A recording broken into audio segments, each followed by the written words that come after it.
Assalamualaikum warahmatullahi wabarakatuh. Izin Pak, izin memperkenalkan diri, Taruni Dewasa Sawati Sania Gianto, nomor NIT 20204242, Prodi MTP 3B. Di sini saya akan mempresentasikan tentang prosedur pengoperasian lokomotif diesel elektrik. Yang pertama ada menggerakkan lokomotif.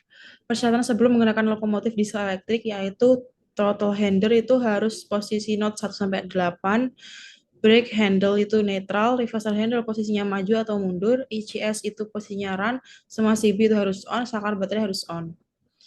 Selanjutnya, setelah semua peralatan kemudi kontrol indikator menunjukkan baik sesuai dengan standar yang ditentukan, masinis boleh menggerakkan lokomotifnya secara perlahan dengan cara menggerakkan throttle handle naik setingkat demi setingkat notch yang lebih tinggi dan usahakan tidak terjadi roda slip.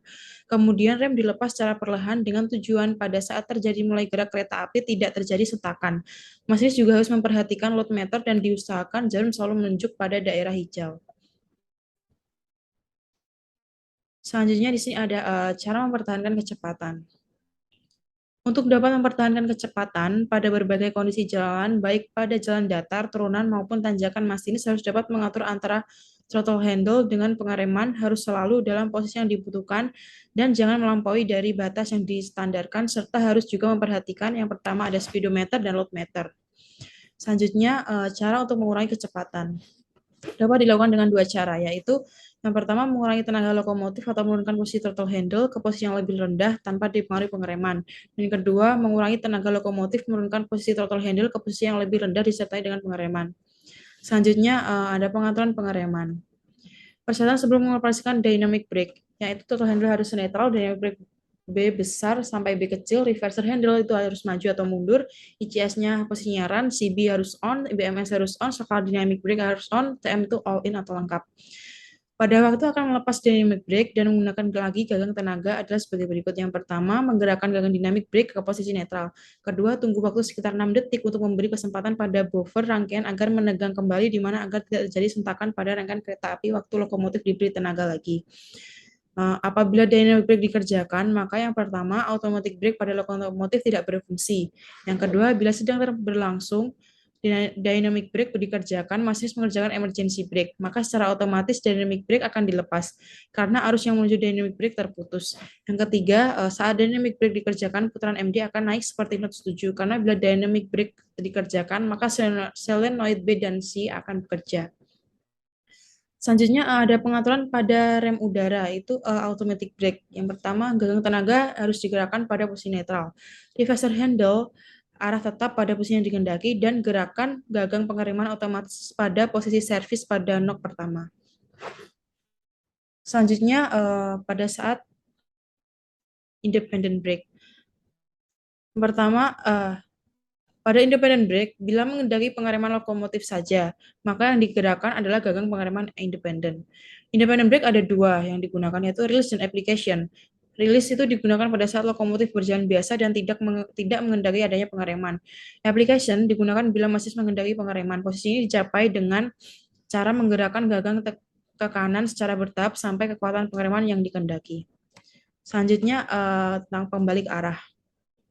Untuk mengerjakan pembalik arah terlebih dulu, yakinkan bahwa lokomotif telah benar-benar berhenti dan independent brake pada posisi rem, serta throttle handle pada posisi idle. Karena apabila throttle handle tidak pada posisi idle, maka reverser handle tidak dapat digerakkan. Hal ini disebabkan adanya interlocking antara throttle handle dan reverser handle. Selanjutnya, setelah lokomotif berhenti, gerakan gagang pembalik arah ke arah gerakan lokomotif yang dikehendaki. Setelah gagang pembalik arah pada posisi yang benar, berikan gagang tenaga dari kedudukan 1 sampai 8 tergantung tenaga yang diperlukan secara bertahap serta lepas rem independen perlahan-lahan. Selanjutnya di sini ada bagaimana sih teknik pendinasan lokomotif diesel elektrik. Saya akan menjelaskan tentang teknik pendinasan lokomotif elektrik. Dalam operasional kereta api, pendinasan lokomotif diatur sesuai dengan kebutuhannya operasional tersebut. Adapun macam-macam dinasan lokomotif tersebut antara lain kereta api dengan lokomotif tunggal dan kereta api dengan lokomotif ganda. Yang pertama, prosedur mengoperasikan lokomotif tunggal. Peralatannya itu throttle handle itu posisinya 1 sampai dengan 8, reverser handle itu maju atau mundur, dynamic brake handle itu netral, automatic brake handle itu dalam posisi release, cut out pilot valve posisi in, independent brake handle itu posisi release, AC-nya run, saklar-saklarnya on, CB-CB on, dan dirinya dikerjakan. Selanjutnya ada prosedur mengoperasikan lokomotif ganda.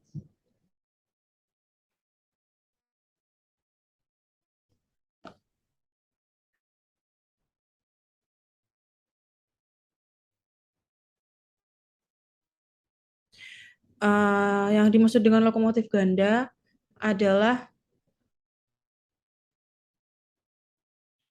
di mana kita mengoperasikan kereta api dengan menggunakan dua lokomotif yang bergandengan dalam satu rangkaian kereta api. Uh, Bagaimana sih teknik pelayanan lokomotif ganda ini? Pelayanan individu dalam mengoperasikan lokomotif, masing-masing lokomotif dilayani dengan seorang masinis, baik lokomotif depan maupun lokomotif belakang, serta pelayanan sistem multiple unit, artinya dalam mengoperasikan lokomotif, kedua lokomotif dilayani oleh seorang masinis, yaitu oleh yang depan saja, seperti pelayanan pada KRD atau KRL. Di sini ada persyaratan lokomotif ganda dan persyaratan mengoperasikan lokomotif multiple unit. Selanjutnya, menarik lokomotif mati atau tarik dingin. Pada lokomotif dingin harus dijaga oleh teknisi lokomotif guna menjaga dan memberitahu masinis bila ada kelainan pada lokomotifnya yang perlu mendapat penanganan seperlunya. Di sini ada persyaratan bagaimana cara menarik lokomotif mati. Selanjutnya ada melewati jalan banjir.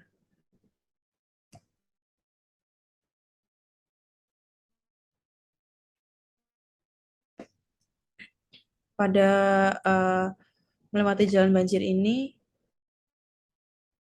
jarak antara rel dengan roda itu 6,5 cm. Selanjutnya ada lokomotif melewati wesel dan jalan silang. Bila melewati wesel atau jalan silang, penggunaan not harus dibatasi di saat lokomotif sedang menginjak wesel atau jalan silang. Harus diusahakan posisi gagang tenaga itu tidak terlalu tinggi karena akan menyebabkan terjadinya flashover pada sistem kelistrikan.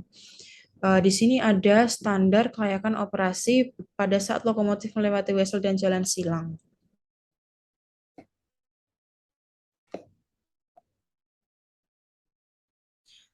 Terima kasih.